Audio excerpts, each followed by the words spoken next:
So friends, आइए solve करते हैं रेशियो पर बेस्ड कुछ और क्वेश्चंस। जो अगला क्वेश्चन है वो है 5625 5625 रुपए का एक अमाउंट डिवाइड किया गया ए बी और सी में, so that A received half as much as B and C together. A को जो अमाउंट मिला वो बी और सी का आधा, और बी को जो मिला वो ए और सी का मिलाकर जो अमाउंट था उसका 1/4 यानी कि 1/4। आपको पता करना है ए और बी का जो शेयर है उसका सम कितना होगा। तो ए और बी को मिलाकर कुल कितना अमाउंट मिला वो आपको पता करना है। टोटल अमाउंट था 5625, इसको ध्यान रखना है 5625। अब आपको जो दे रखा है वो दे रखा है कि ए को बी और सी का हाफ मिला, मतलब A is equal to B plus C by 2। ये क्या था? तीनों के अमाउंट का सम, मतलब ए प्लस बी प्लस सी। ए प्लस बी प्लस सी था 5625, ए आया बी प्लस सी बाय 2। तो क्या मैं यहां से ए की वैल्यू पता कर सकता हूं? बिल्कुल पता कर सकता हूं। क्यों? क्योंकि देखो यहां से b प्लस सी कितना बनेगा? 2a। b plus c equals to आएगा किसके? 2a के। b और c बराबर होगा 2a के।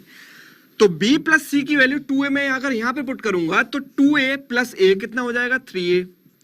5625। सो a की वैल्यू कितनी आएगी? 3 से इसको डिवाइड कीजिए। अगर 3 से इसको डिवाइड करेंगे तो 3 1 time, 8 time, 7 time, 5 time. a की वैल्यू आ गई 1875। पूछा क्या है आपसे? a और b का टोटल अमाउंट पूछा है, तो केवल a का आया है, b का कैसे निकालेंगे? अब अगली कंडीशन दे रखी है b received 1/4 of a and c together, मतलब b को जो अमाउंट मिला, b को जो राशि मिली वो a और c की 1/4 मिली, मतलब b इक्वल्स टू क्या? a plus c by 4। तो यहां से आ जाएगा a plus c equals to 4a, a plus c equals to 4b। अब अगर मैं यहां से फिर से इसको यूज करता हूं तो a प्लस सी की जगह 4b रखूंगा और एक b पहले से ही है, तो कितना बनेगा? 5b। 5b equals to 5625। तो 5 से कैंसिल किया, 5 1 टाइम, 5 1 टाइम, 5 2 टाइम, 5 5 टाइम। ठीक है, तो आपके पास b की वैल्यू आ गई। आपसे पूछा क्या है? आपसे पूछा है a प्लस b। तो a प्लस b अगर आपको निकालना है तो इन दोनों को ऐड कर दो। इन दोनों को जोड़ेंगे तो कितना आएगा? 1875 प्लस 1125। तो 75 और 25 कितना हो गया? 100। कैरी आ गई 1। 8 और 2 हो गया 10, कैरी आ गई 1। और 1 प्लस 1 प्लस 1 हो गया 3। तो आंसर आ गया 3000 रुपए। सो फ्रेंड्स, आइए देखते हैं अगला क्वेश्चन। अगला क्वेश्चन है 3 क्लासेस में जो स्टूडेंट्स का रेशियो है, छात्रों का रेशियो है, वो है 2:3:4। If 12 students are increased in each class, अगर प्रत्येक कक्षा में 12 छात्र बढ़ा दिए जाएं तो ये रेशियो बन जाता है 8:11:14। आपको बताना है कि तीनों क्लास में शुरुआत में टोटल नंबर ऑफ स्टूडेंट्स, कुल छात्र कितने थे। ठीक है, तो इस क्वेश्चन को कैसे करेंगे? देखिए, इनिशियली जो रेशियो था वो था 2:3:4। ठीक है, तो मैं मान लेता हूं कि जो छात्रों की संख्या थी, मतलब नंबर ऑफ स्टूडेंट्स थे, वो कितने थे? 2x, 3x and 4x। ठीक है, अब 12 स्टूडेंट जब तीनों में इंक्रीज कर दिए तो ये कितना हो गया? 2x plus 12। इसमें कितना हो गया? 3x plus 12। और तीसरी क्लास में कितना होगा? 4x plus 12। ठीक है, ये नंबर ऑफ स्टूडेंट्स आएंगे 12 स्टूडेंट तीनों में बढ़ाने के बाद। अब जो रेशियो बना वो बना 8:11:14। ठीक है, तो यहां पर देखो 3 वेरिएबल है और रेशियो भी 3 वेरिएबल के टर्म्स में आपको दे रखा है। तो इस टाइप के क्वेश्चन को कैसे सोल्व करना है? देखो, पहले दो का रेशियो क्या होगा? 8:11। इक्वेट कर दो। इक्वेट किया तो कितना आया? 2x plus 12 divided by 3x plus 12। ये होना चाहिए 8/11 के इक्वल। ठीक है, तो 11 इंटू 2 कितना हुआ? 22x plus 11 into 12 is 132 equal 24x plus 96। ठीक है, तो ये बनेगा 2x is equal to 132 minus 96 बनेगा 36। सो x की वैल्यू आ गई 18। x की वैल्यू आ गई 18। पूछा है कि शुरुआत में क्लास में टोटल स्टूडेंट कितने थे, कुल विद्यार्थी कितने थे? सो 2x plus 3x plus 4x, अगर मैं इनको ऐड करूंगा तो मेरे पास आएगा 2x plus 3x plus 4x, तो ये आएगा 9x। सो 9 इंटू 18, अगर 9 इंटू 18 हम करते हैं तो आंसर आता है 162। तो कुल विद्यार्थी, कुल छात्र कितने थे? 162। सो फ्रेंड्स, आइए देखते हैं अगला क्वेश्चन, अगला सवाल, जो कि है थोड़ा सा डिफिकल्ट।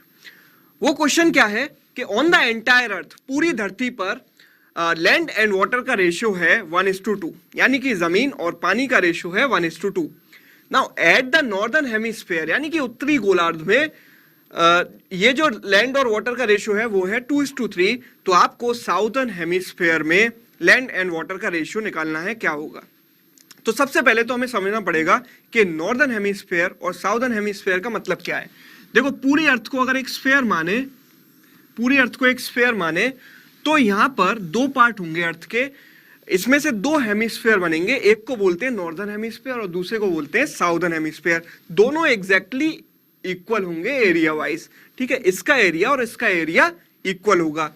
तो अगर मैं बात करूं कि टोटल जो आपको लैंड एंड वाटर का रेशियो दे रखा है ऑन द एंटायर अर्थ, वो दे रखा है 1:2, तो अगर मैंने लैंड मान ली x, तो वाटर कितना बचेगा 2x, ठीक है। इस रेशियो के अकॉर्डिंग मैंने पूरी अर्थ पर लैंड एंड वाटर की क्वांटिटी मान ली x एंड 2x, इस रेशियो के अकॉर्डिंग, ठीक है। अब अगर मैं नॉर्दर्न हेमिस्फीयर की बात करूं और साउदर्न हेमिस्फीयर की बात करूं, तो दोनों में ये जो एरिया है वो कितना है 3x, और ये दोनों में इक्वली स्प्लिट होगा, डेफिनेटली इक्वली स्प्लिट होगा। क्यों होगा? क्योंकि दोनों के एरिया क्या है, बराबर। तो ये बना 3x/2 और ये भी बना कितना 3x/2, दोनों में हाफ हाफ मैंने डिस्ट्रीब्यूट कर लिया। अब फ्रेंड्स, एक और बात कि ये जो क्वेश्चन है ये हम एलिगेशन से बहुत ही आसानी से सॉल्व कर सकते हैं, लेकिन अभी एलिगेशन सिंस हमने नहीं पढ़ा है तो हम देखते हैं कि बेसिक रेशियो वाले मेथड से हम इसको कैसे सॉल्व कर सकते हैं। तो देखो, आधा पार्ट 3x/2 इधर आ गया और आधा पार्ट साउदर्न हेमिस्फीयर में चला गया। तो आप देखिए, जो नॉर्दर्न हेमिस्फीयर है उसमें लैंड एंड वाटर का जो रेशियो है वो दे रखा है कितना 2:3, और पूरा एरिया कितना है 3x/2। तो मैं इंडिविजुअल लैंड एंड वाटर की क्वांटिटी निकाल सकता हूं, कैसे? इस पूरे नंबर को इस रेशियो में डिवाइड करके।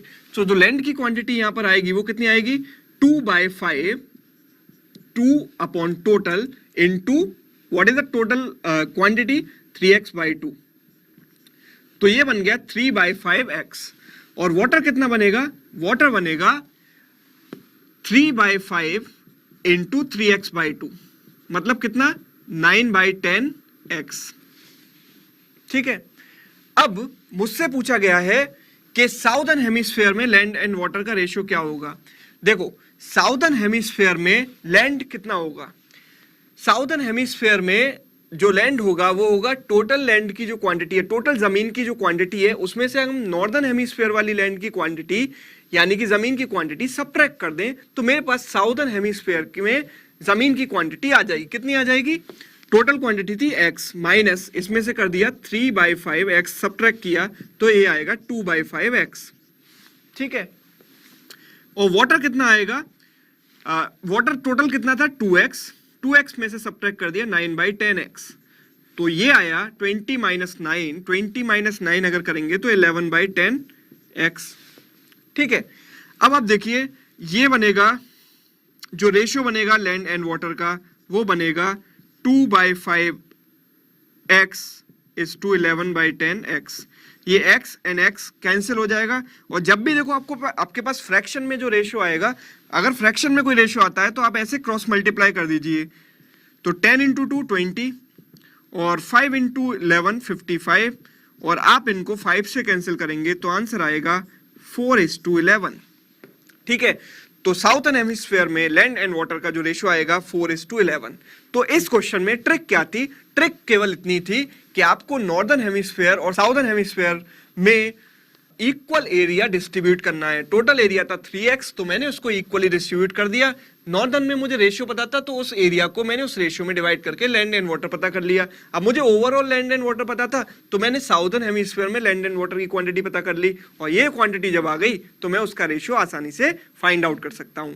सो फ्रेंड्स, आइए देखते हैं अगला क्वेश्चन। अगला क्वेश्चन है, a person distributes his pens among 4 pens. एक पर्सन ने जो पेन थे वो 4 दोस्तों में डिस्ट्रीब्यूट किए ABCD में, और उनका जो रेशियो था वो था 1/3 1/4 1/5 1/6, तो ए बी सी डी में जितने पेन डिस्ट्रीब्यूट किए उनकी क्वांटिटी या संख्या का जो रेशियो था वो 1/3:1/4:1/5:1/6 था। अब पूछा गया है what is the minimum number of pens that the person should have, मतलब उस व्यक्ति के पास कम से कम कितने पेन होने चाहिए ताकि वो उन पेन्स को इस रेशियो में डिवाइड कर सके। ठीक है, अब आप एक बार ध्यान से देखिए, यहाँ जो रेशियो दे रखा है वो फ्रैक्शन में दे रखा है, और फ्रैक्शन में कभी भी रेशियो दिया हो तो हमें क्या करना पड़ेगा, हमें करना पड़ेगा उन सारे डिनोमिनेटर्स के एलसीएम से मल्टीप्लाई। अब इन चारों नंबर्स का एलसीएम क्या होगा, तो मुझे निकालना है इन चारों नंबर्स का एलसीएम। तो साइड में कहीं मैं लिख देता हूं 3, 4, 5, 6 का एलसीएम। देखो 3 और 4 का एलसीएम कितना हो गया, 12। ठीक है, 12 और 5 का एलसीएम कितना हो गया, 12 और 5 का एलसीएम हो गया कितना, 60, 60। और 60 और 6 का एलसीएम, क्योंकि 60 6 से डिविजिबल है, जो 60 है वो 6 से डिविजिबल है, तो इनका एलसीएम कितना हो गया, 60। ठीक है, तो मैं इसको 60 से मल्टीप्लाई करता हूं। 60 से अगर मल्टीप्लाई किया तो ये कितना आएगा, 60 इंटू 1/3 कितना हो गया, 20। 60 इंटू 1/4 हो गया 15। 60 इंटू 1/5 हो गया कितना, 12। 60 इंटू 1/6 कितना हो गया, 10। ठीक है, तो जो रेशियो आया वो 20:15:12:10 आ गया। तो जब भी आपके पास फ्रैक्शन में रेशियो आएगा उसमें आपको क्या करना है कि डिनोमिनेटर्स के एलसीएम से मल्टीप्लाई कर दो ताकि सारे डिनोमिनेटर कैंसिल हो जाए और एक इंटीग्रल रेशियो आपको मिल जाए।